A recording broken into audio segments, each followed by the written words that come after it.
And in our new Conflict 2 module, please find major theories, gender conflict theory. We've got an extra step today.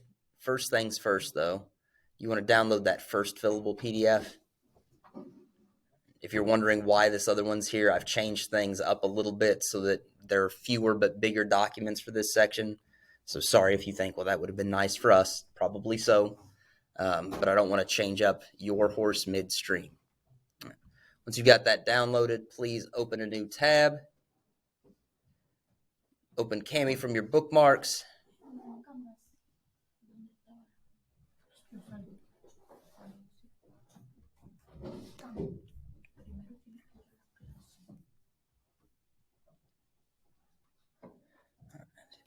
Drag and drop.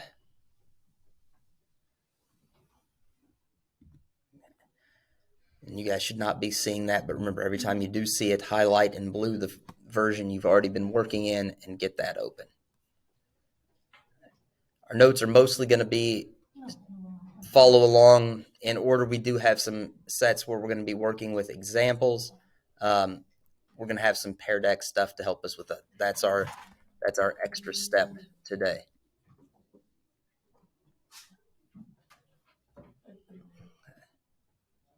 Back at Canvas, please click on the link there that's called Here.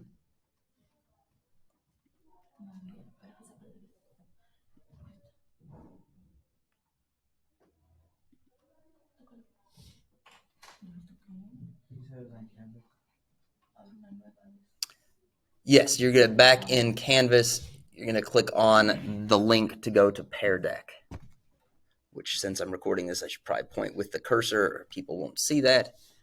You'll want to click right there where it says Here.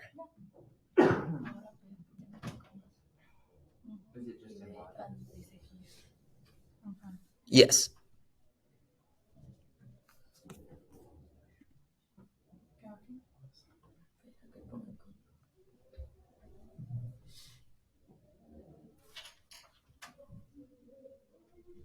This is the 27th, right? Yes.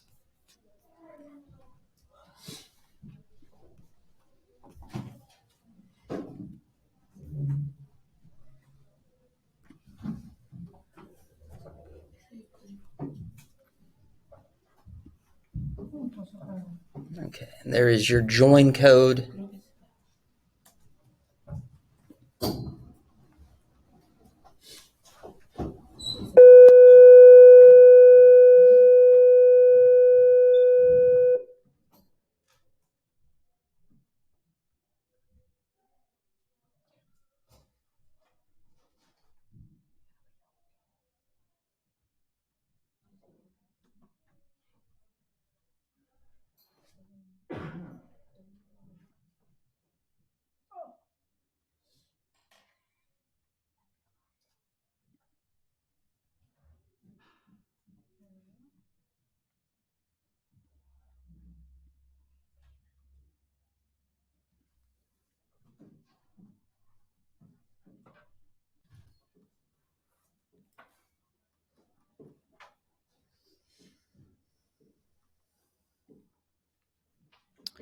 Okay.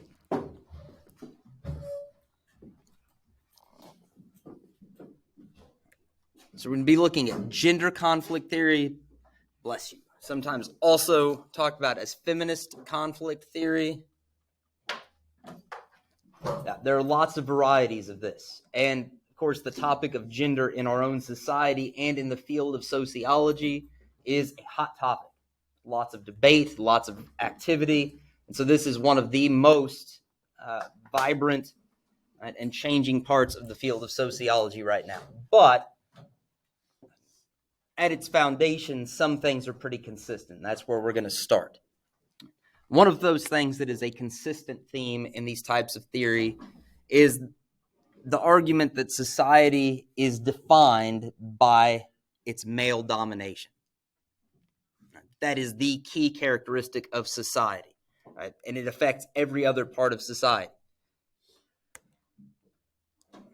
We can see it in political domination by males. We can see it in lots of different ways. We're going to use just an example here to illustrate that point. In the United States Congress, you can see from this graph, the 117th Congress was a year where actually the number of females in Congress shot up.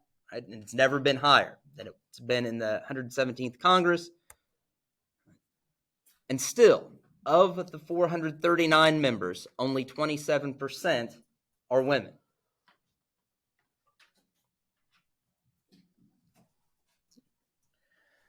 For those of you in a government class right now, feeling a little confused, yes, I know the U.S. Congress, right, the House of Representatives, actually only has 435 voting members. But Washington, D.C., for example, has a non-voting member in the House. Right? So that's how we get to 439. And for those of you who aren't quite sure, I will also tell you that women in the adult population are way more than 27%. Turns out because young men often do stupid things that get them killed, or do noble things like serve in the military that often gets them killed. In fact, by the time we've reached the age of a lot of members of Congress, women make up more than 50% of the population, and yet they're only 27% of the membership in Congress. The domination is also economic. And here again, we'll have a couple of statistics to help illustrate the point. Of the major Fortune 500 companies, so the 500 biggest leading businesses, depending on how that's measured, of those 500 companies, CEOs, and CEO stands for Chief Executive Officer. It's kind of the boss. Only 6% of those are women. Now, that's a little abstract because 500 companies sounds like a lot of companies, but there are thousands upon thousands of companies in the United States, and the odds that anybody in this room would be related to a Fortune 500 CEO is pretty slim. So let's use a statistic that's a little closer to home. For every dollar that is earned by a man in the U.S. economy, a woman working in the U.S. economy makes 81 cents. Now, that gap has narrowed some, right? And I think it is set to continue narrowing. But that's still a pretty big gap. Some of you have seen this number before, and some of you are aware that it is often criticized. Some of the criticisms, depending on your position, end up making a lot of sense. Right? One is that men and women choose different jobs. Men often choose jobs that end up paying more than the jobs chosen by women. That's part of it. The critics of this also point out that men tended to put in more hours at their jobs. And if you put more hours in at a job, especially if it's a job that pays an hourly wage, you're likely to make more money. But to understand this more from the perspective of gender conflict theory, we need to talk about the notion of the second shift. And we'll circle that back to this pay gap.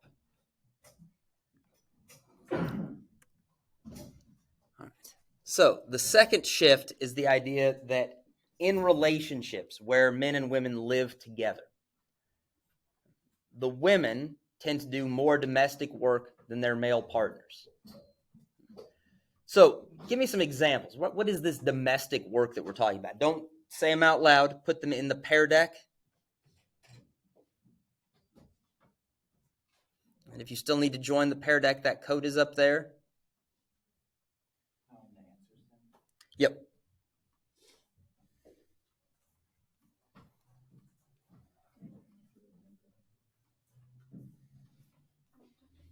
Yes. Oh, just examples of the domestic work that women are more likely to get stuck with. There are no right or wrong answers. Some of you can base this on what you've seen in your own families. No, just type it in the Pear Deck, and then we'll kind of put some of the stuff back in the PDF as we go. That's a good question, Emily. Yeah, guys, make sure you're typing this in the Pear Deck. I know you've got a section in your PDF notes, and we'll get that stuff put in there based on the Pear Deck.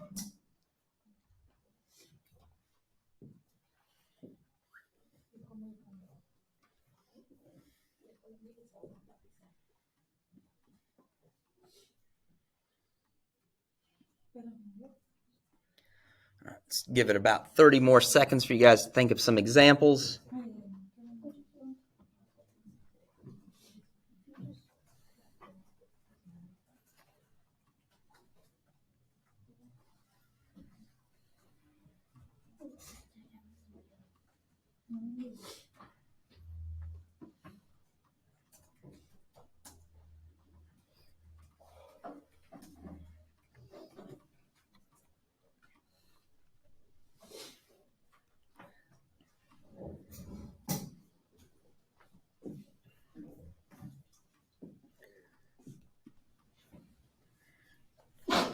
Bless you.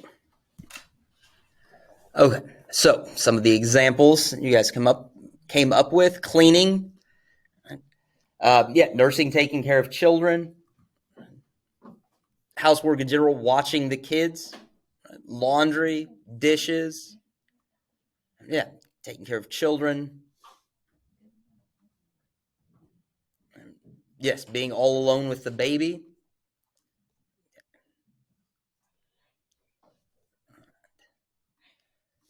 So, could also be gardening, emotional support for partners. Yes, right? So, all of those fit as examples, and put some of those in here, right? And women tend to be stuck doing a lot more of those household chores: the cooking, the cleaning, caring for children.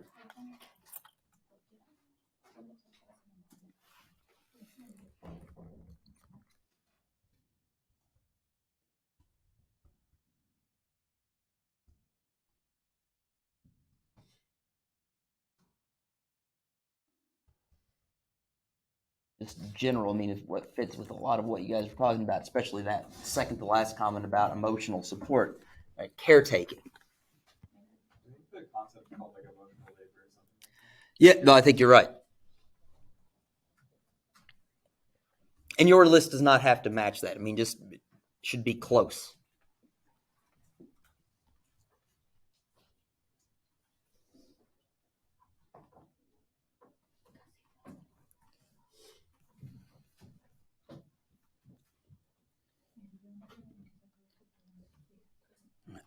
Now, that second shift also kind of blends into another thing called the mommy track. And that's what circles back here. So, this thing called the mommy track. Let's imagine, let's see, got Jalen and Clarence here, right? Jalen, Clarence, get out of school. Let's say you guys go to college, you get a job at the same company, doing pretty much the same position.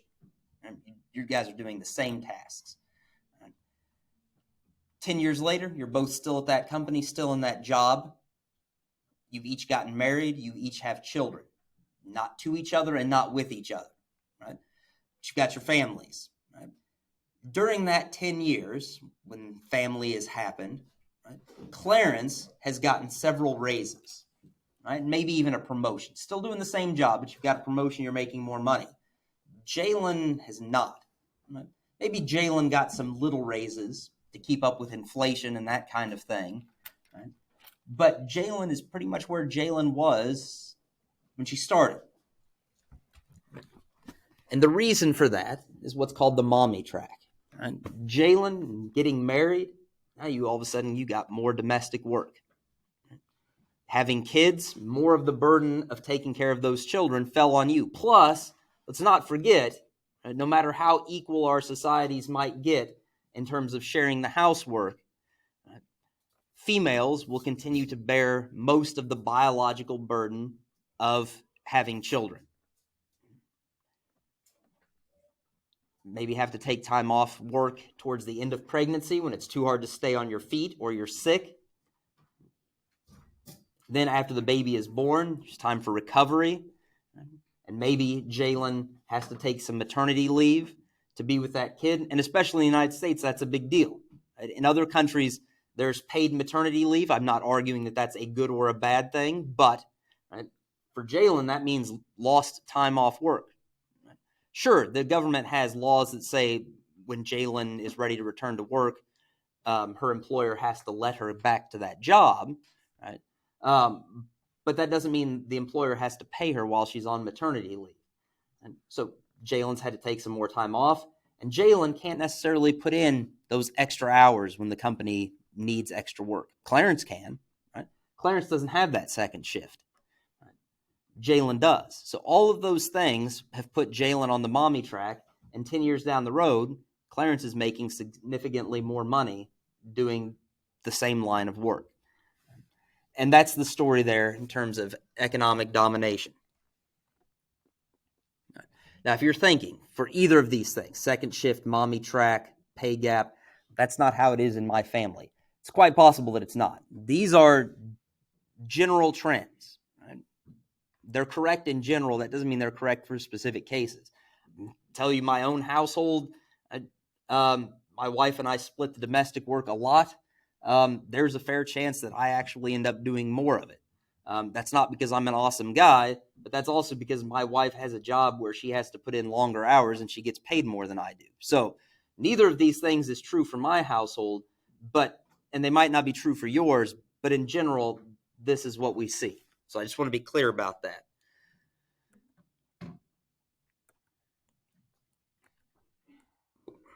What is going on?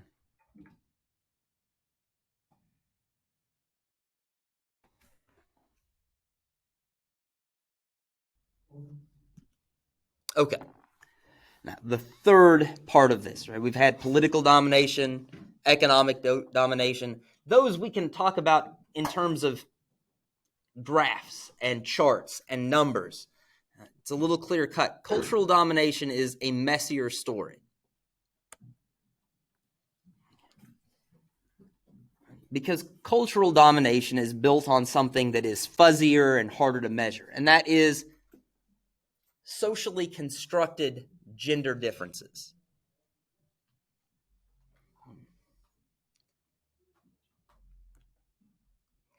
Now, in the Pear Deck, I want you to talk about some differences between what we think of in terms of men and women. What are the characteristics of women? What are the characteristics of men? I'm not saying that these have to be what you believe, right? But when we think about how society makes differences between men and women, what are the traits of men? What are the traits of women?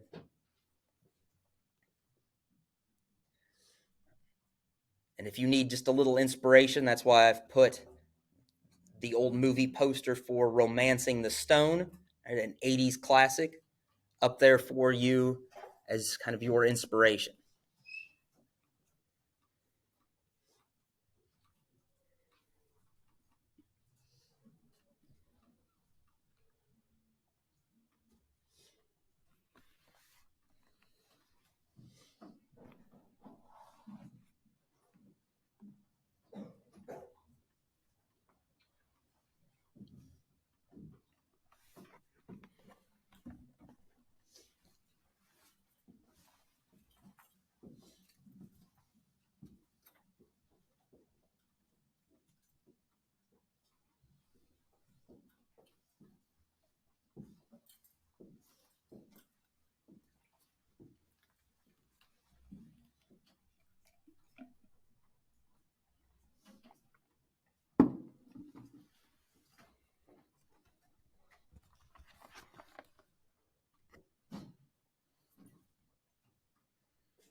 Now, just from seeing what some of you typed, these are, of course, all anonymous when I put them up here, but I get to see the names, and I'm going to guess some of you were cringing or gritting your teeth, right, as you typed these things in. And again, these aren't, none of these, I'm assuming that this is what you believe, right, if you're concerned about that. I'm also not judging you if you do, but in terms of these different, so men, right, strong, brave, big, I can feel a little offended at that, right, as one of the little men in the world, right? Especially when I am around my wife's family, I look like a hobbit next to those men. As my father-in-law is 6'4", and about 275 pounds, and most of it is old farm boy muscle, right? But strong, brave, big women are petite, polite, weak, pure, untouched, caring, emotional, and weak-willed. All right. You guys really, you went all out on this. All right. Rugged, right? Whereas women, gentle and caring, guided by emotion. Okay. Love of the outdoors versus shopping, right? Yeah, I mean, I see this in not so much necessarily in my own family. Right? Thinking about my parents particularly, both of them like to fish, for example. But right, some other parts of my family, I've got an uncle goes hunting and fishing. His wife would always go shopping, and that was it. The different things. So heroic, brave, strong. Right? Yes, woman is supposed to be more kind of on the side, vulnerable. All right. Caretakers. I'm almost afraid that I'm going to get pelted with things if I read that one out loud. So I'm just going to put that one up there. And again, I'm not judging anybody, and I'm not going to say who types that. Yeah, there's like a clip function on YouTube, so someone could clip you saying. Yeah, I just don't want. Yeah, I don't want to get. You don't want that getting out. Yeah. All right. You guys did very well with this exercise. Okay, and guys, you've got examples. We'll kind of talk it through and boil these down. Okay, so let's go over to your notes and just make sure that we kind of get.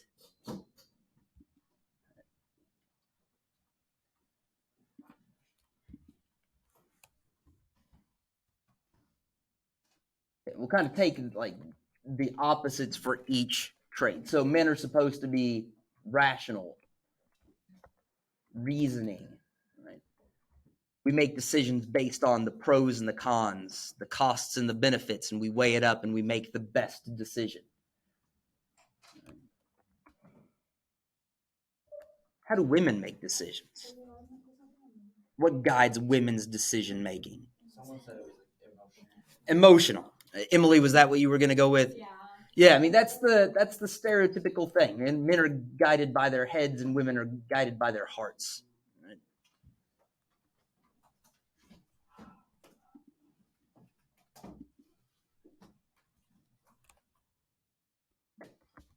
Okay. Men are supposed to be strong, and you went with. I'm going to sum up several of your comments with assertive.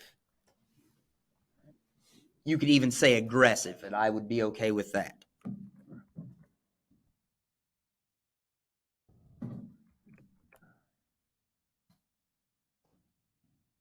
What about women?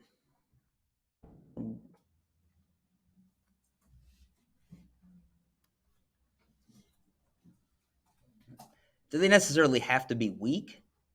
No, but right, what's kind of, and I know I'm turning you all into human thesauruses, but what would be kind of the opposite of assertive and aggressive? Like scared, kind of like jumping.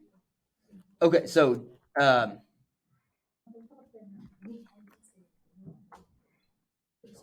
trying to think of the word I want to use for that.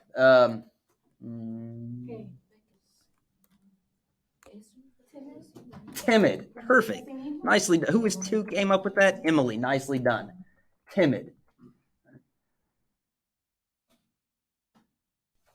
Agreeable. Right?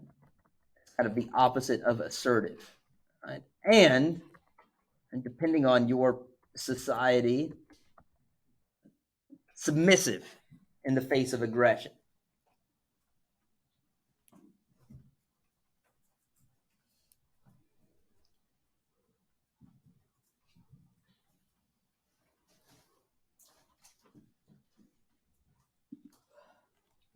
Okay.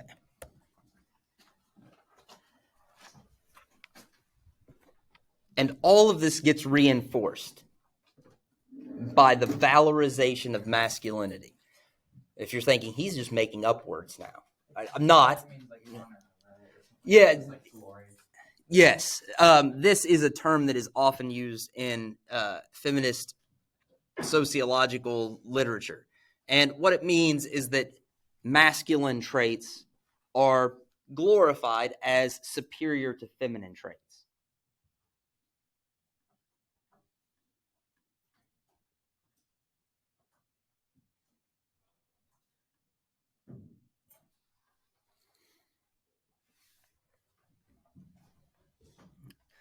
And we can see it in this movie poster. There is a reason I chose that. And I know it's a pop culture reference that means nothing to almost any of you, and that's okay, right? But, right, look at this movie poster. Who do we think, who's the hero of the movie? The guy, right? He is the hero of the movie. What does it tell us that his sleeves are rolled up? Right? Like fighting or something. Yeah, he's ready for action, ready for work, right? Ready for adventure. Right? What's he got slung over his shoulder? A gun, right? Aggressive, assertive, right? If you stand in his way, he will deal with you. What's he doing? What's he holding on to? Yeah, it's Vine. He's swinging through the jungles of Colombia, right, on an adventure. Right? What kind of shoes is he wearing? Boots, right? Leather boots, right? Manly footwear, in the words of Merle Haggard. Right? And the look on his face, right, as he's swinging on a vine through the jungle with a gun on his back. Does he look afraid? Does it look like he has any doubts about what he's doing or the likelihood of his success? No, he's got a big smile on his face. He's excited. He's ready for this. Right? He's not afraid of anything. What about the person on his back? What's that? Yeah, she's only wearing a shirt. There's more to the story here. This is not like the cover of a trashy romance novel. She's wearing a shirt. She's not wearing heavy canvas pants. She's not ready for the jungle. What about those shoes? Do those look like good jungle adventure shoes? No. All right, that is not appropriate footwear for an adventure. What is her face telling us? Yeah, that she's scared. Right? She's afraid. What does it say to us? Not only that she's scared, but that she's hanging on around his neck, right, and clinging to his back. Yes, right. She depends on him. By golly, he'd better be confident. He's got to have enough confidence for the both of them, right? She is counting on him for her survival, right? Valorization of masculinity. Right? That's why that movie poster is up there. I can't think of any better example than romancing. Even more than Romancing the Stone. Because think about Raiders of the Lost Ark. The female protagonist in that, she's tough. I mean, she punches Nazis. Right? I know. That's my second least favorite of the Indiana Jones movies. All right. Now, I do realize we're almost out of time. But in the little bit we've got left here, right, let's talk about separate spheres, right? Because this reinforces all the other kinds of domination and it's cultural. The idea is that the public sphere, right, the sphere of the economy, of work, of politics, that's the male sphere. Men are supposed to be out there. That's a rough and tumble dog-eat-dog place, and it's really not suitable for women. All right, and Zion, you were saying you were going to take clips from this of me saying things. That's a reason when I set these up as YouTube videos, I do not allow sampling. No sampling. I didn't say I Okay, somebody was going. I'm just telling you, like, I've thought about that. All right. The sphere for women, in contrast, is the private sphere, the home, right? That is the safe, suitable place for women. And you know what? That's okay, right? We've had sayings for centuries, thousands of years about dealing with this. The Romans had the saying, men rule the world and women rule men. So it's okay, ladies, that you guys only have the home. That's the only place that really matters because you're in charge there and that's your place. Right? That ends up reinforcing all of this. When you think about political and economic domination of men, it's because for so long, women were told that politics and the economy were not their place. Right? Their place was the home. All right, we're going to end our notes there.